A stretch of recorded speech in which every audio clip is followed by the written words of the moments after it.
So, good day po sa lahat. So, ito po si Angelo, ang operator ng Ink Giant DTF printer dito sa Sauyo. So, nagamit po ito ng 6 na araw na may total na 105 meters. So, nandito po yung head area ko po. So, nandito po yung mga cupping stations, saka po yung wiper. So, lagi po natin punasan to after natin mag-print. So, yun. Panatilin po natin malinis po yung area na to.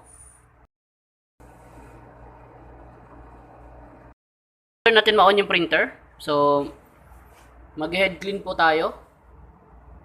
After natin mag-head clean, so magna-nozzle test po tayo. So titingnan po natin yung mga lines kung buo po. So pag nakita na po natin siyang buo, pwede na po tayo mag-start sa printing. So yung ink system naman po ay tama lang. So nandito po yung waste tank ko. So kaka-dispose lang. So, nandito yung AVR, saka yung ground. So, nandito po yung mga in-use supplies ko po.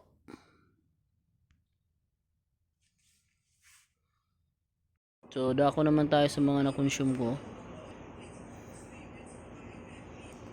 So, last week, nag-consume po ako ng 2 bote ng white ink, 2 packs ng white powder, at 1 roll ng DTF film. So, nandito naman po yung output ko.